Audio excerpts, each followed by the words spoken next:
और चलिए बुलेटिन में जानेंगे खबरें तफसील से। श्रीनगर में G20 बैठक का दूसरा दिन है। G20 समूह की पर्यटन हितधारकों से बातचीत हुई है, जिसमें ग्रीन टूरिज्म को बढ़ावा देने पर जोर दिया गया। उपराज्यपाल राजभवन में प्रतिनिधियों से मुलाकात करेंगे। G20 के प्रतिनिधि पोलो व्यू बाजार और कला एम्पोरियम का दौरा भी करेंगे।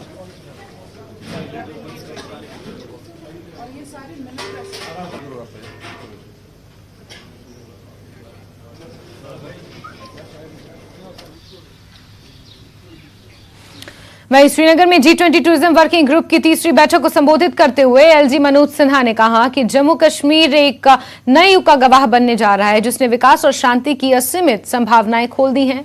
अब विदेशी निवेश भी जम्मू कश्मीर में आ रहे हैं।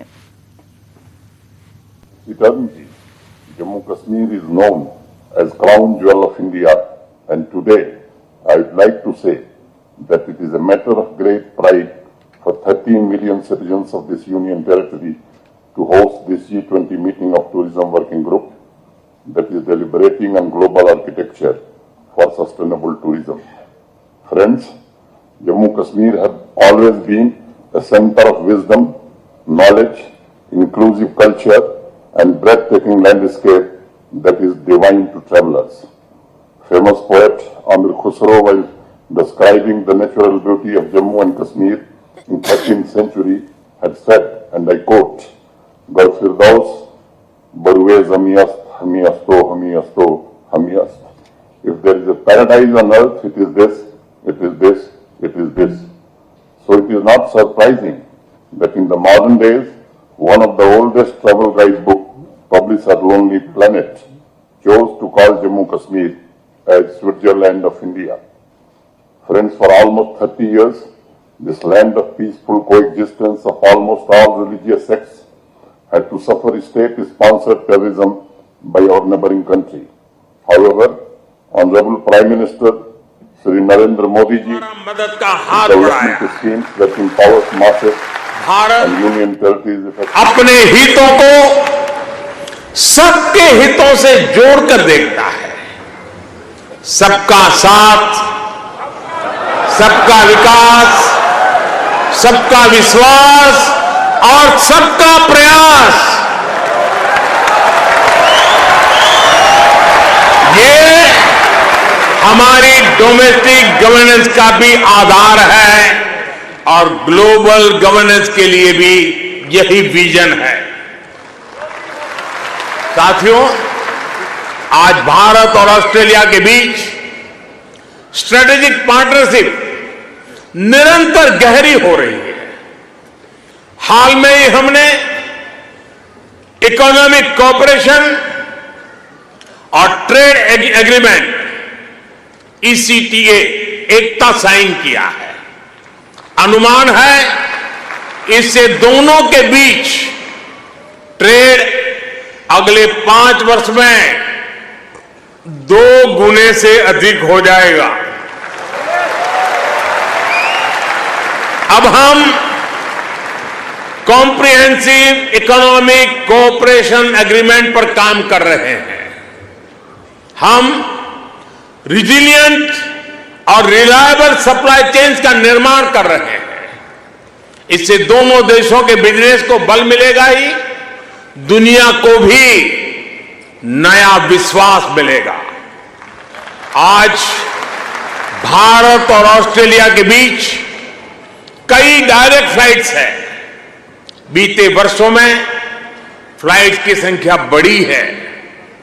आने वाले दिनों में इनकी संख्या और बढ़ेगी।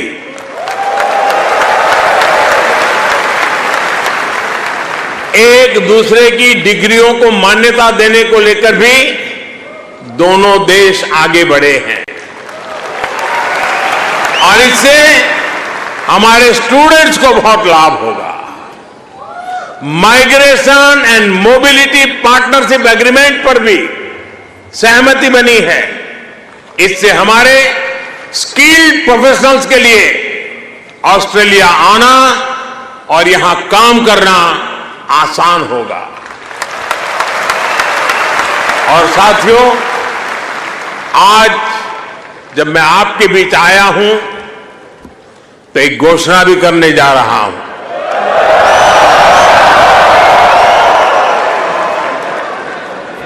ब्रिस्बेन में भारतीय समुदाय की बहुत समय से जो मांग थी, अब उसे पूरा किया जाएगा। जल्द ही ब्रिस्बेन में भारत का एक नया काउंसलेट खोला जाएगा।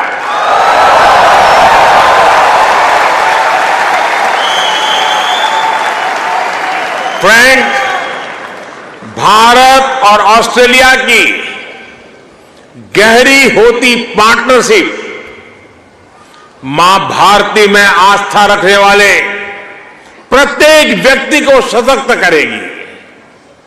आपके पास टैलेंट है, अपनी स्किल की ताकत है और साथ ही अपने कल्चरल वैल्यूज भी है। ये वैल्यूज आपको ऑस्ट्रेलिया के लोगों के साथ घुल मिलकर रहने में बड़ी भूमिका निभाते हैं। मैं कल ही पापुआ न्यू गिनी से आया हूं। वहां मैंने स्थानीय भाषा में तमिल साहित्य तिरुकुरल के अनुवाद का लोकार्पण किया। यह अनुवाद वहां भारतीय मूल के एक स्थानीय गवर्नर ने किया है। एक जीता जागता उदाहरण है कि कैसे हम विदेश में रहते हुए भी अपनी जड़ों पर गर्व करते रहें, जड़ों से जुड़े रहे। आप भी यहां ऑस्ट्रेलिया में भारतीय संस्कृति की खुशबू फैला रहे हैं। आप ऑस्ट्रेलिया में भारत के कल्चरल एम्बेसडर हैं, भारत के ब्रांड एम्बेसडर्स हैं। साथियों, मैं मेरी बात समाप्त करने से पहले आपसे कुछ मांगना चाहता हूं। देंगे? आवाज जरा धीमी हो गई। देंगे? पक्का? प्रॉमिस? मैं आपसे ये मांग रहा हूं और आपसे आग्रह करूंगा कि आप जब भी भारत आए, अपने साथ कोई न कोई ऑस्ट्रेलियाई मित्र और उनके परिवार को भी साथ लेकर के आए।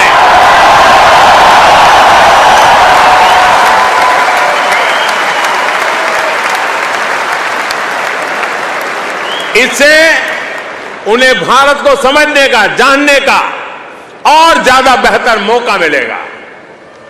आप इतनी बड़ी तादाद में आए, लंबे अरसे के बाद आपको मिलने का मौका मिला। आप सब बहुत स्वस्थ रहिए, खुश रहिए, आनंद से रहिए। एक बार फिर से आप सभी का बहुत बहुत धन्यवाद। मेरे साथ बोलिए, भारत माता की, भारत माता की, भारत माता की, भारत माता की। बहुत बहुत धन्यवाद। नमस्कार, आप देख रहे हैं धार भी रफ्तार भी। मैं हूं आपके साथ अबू हुरैरा। आइए खबरों को देखते हैं फटाफट अंदाज में। जन्नत नज़ीर कश्मीर में G20 की बैठक का शानदार आगाज। टूरिज्म वर्किंग ग्रुप की हुई बैठक। 2019 में जम्मू कश्मीर का विशेष दर्जा समाप्त किए जाने के बाद पहला बड़ा अंतर्राष्ट्रीय कार्यक्रम। केंद्रीय मंत्री जितेंद्र सिंह, जी किशन रेड्डी और G20 शेरपा अमिताभ कांत ने G20 की बैठक का किया संबोधित। कश्मीर से बॉलीवुड फिल्मों के रिश्तों को लेकर हुई चर्चा। अमिताभ कांत ने कहा कि कश्मीर में 370 फिल्मों और OTT की शूटिंग के लिए लिया गया है परमिशन। कश्मीर में G20 की बैठक शुरू हुई। विभिन्न क्षेत्रों के लोगों ने बैठक का स्वागत किया। कहा यह बैठक अंतर्राष्ट्रीय स्तर पर कश्मीर के नकारात्मक सोच को बदल देगी। G20 की बैठक में अमेरिका, रूस, ब्रिटेन, फ्रांस, जर्मनी और यूरोपीय यूनियन समेत 17 देशों के 60 डेलीगेट्स ले रहे हैं हिस्सा। श्रीनगर में आयोजित G20 की बैठक में एक्टर रामचरण हुए शामिल। फिल्म RRR को लेकर की चर्चा। अपनी फिल्म RRR के गाने नाटू नाटू पर भी किया डांस। कश्मीर में G20 बैठक आयोजित करना एक सुनहरा अवसर है। कश्मीर की संस्कृति और विरासत को अंतर्राष्ट्रीय स्तर पर प्रस्तुत करने का एक बेहतरीन मंच। कश्मीरी कलाकारों का इजहार ख्याल। G20 शिखर सम्मेलन के लिए पूरे जम्मू कश्मीर में सुरक्षा के कड़े इंतजाम किए गए हैं। भारत पाक नियंत्रण रेखा से सटे पुंछ जिले में भी सुरक्षा के विशेष इंतजाम किए गए हैं, जहां बड़ी संख्या में सुरक्षा बलों के जवानों को जिला मुख्यालय पर तैनात किया गया है। वाहनों और पैदल चलने वालों की हर आवाजाही की जांच की जा रही है। श्रीनगर में 22 से 24 मई तक होने वाले G20 शिखर सम्मेलन के मद्देनजर घाटी के अन्य हिस्सों की तरह उत्तरी कश्मीर में भी सुरक्षा बढ़ा दी गई है। किसी भी आतंकवादी गतिविधि को रोकने के लिए राजमार्गों और सभी सड़कों पर पुलिस, सेना और सीआरपीएफ के जवानों को तैनात किया गया। राजौरी शहर में सुरक्षा बलों ने लंबी दूरी की गश्त शुरू की है। एसएसपी ने पुलिस और अर्धसैनिक दलों के साथ गश्त में भी भाग लिया। इसका उद्देश्य सुरक्षा ग्रिड को मजबूत करना और क्षेत्र से परिचित कराना था। वरिष्ठ पुलिस अधीक्षक राजौरी अमृतपाल सिंह की देखरेख में पुलिस टीमों ने गश्त की। सांबा जिले के सीमावर्ती इलाके में बसंतर नदी पर BRO द्वारा बन रहे पुल का काम लगभग पूरा हो गया है। लोगों ने प्रशासन को धन्यवाद दिया।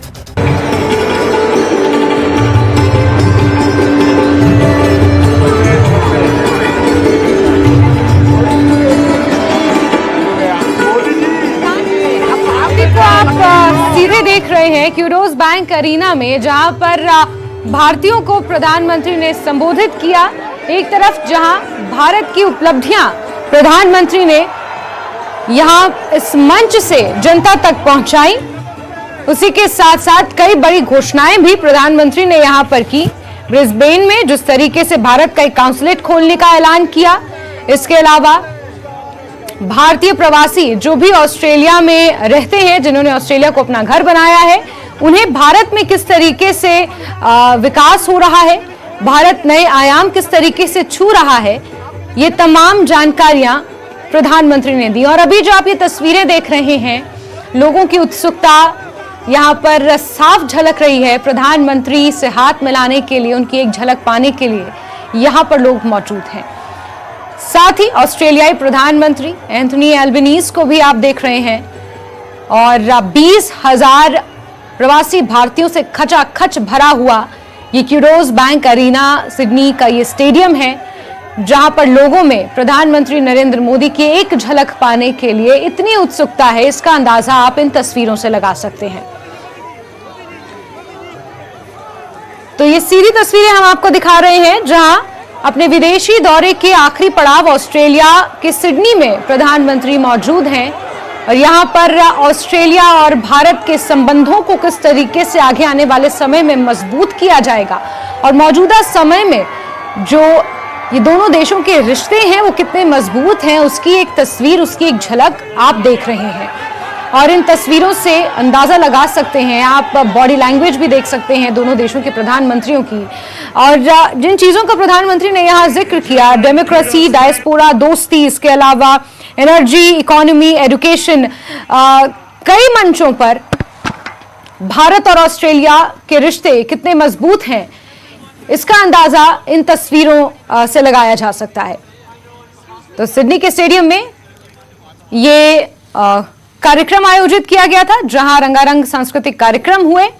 उसके बाद इंडियन डायस्पोरा को प्रधानमंत्री नरेंद्र मोदी ने संबोधित किया और ये उस वक्त की तस्वीरें हैं जब सिडनी के इस स्टेडियम प्रधानमंत्री नरेंद्र मोदी पहुंचे हुए थे। ऑस्ट्रेलिया में इंडियन डायस्पोरा को उन्होंने संबोधित किया, भारत की उपलब्धियां उन्होंने यहां पर गिनाई और लगातार खबरों का सिलसिला जारी है, लेकिन वक्त एक छोटे से ब्रेक का।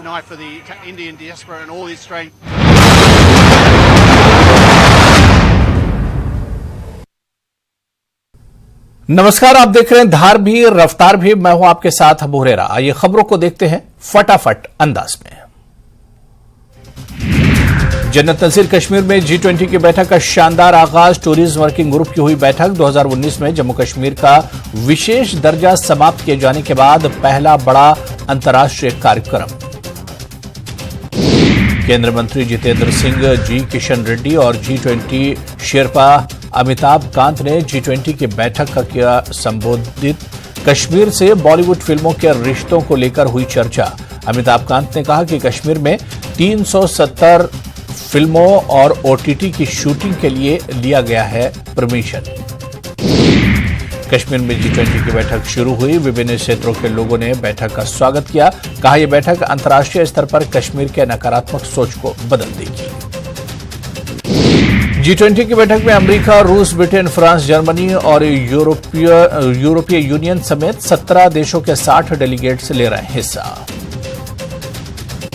श्रीनगर में आयोजित G20 की बैठक में एक्टर रामचरण हुए शामिल। फिल्म RRR को लेकर की चर्चा। अपनी फिल्म RRR के गाने नाटू नाटू पर भी किया डांस। कश्मीर में G20 बैठक आयोजित करना एक सुनहरा अवसर है। कश्मीर की संस्कृति और विरासत को अंतर्राष्ट्रीय स्तर पर प्रस्तुत करने का एक।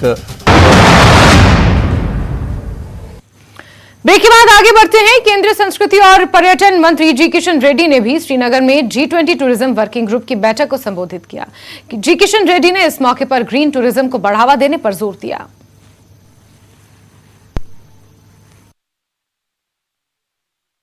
Significance of progress made by the tourism working group in last 2 meetings. All 5 priorities of the tourism working group are green tourism, digitalization, skills, tourism MSMEs, and destination management have been completely endorsed by G20 member countries.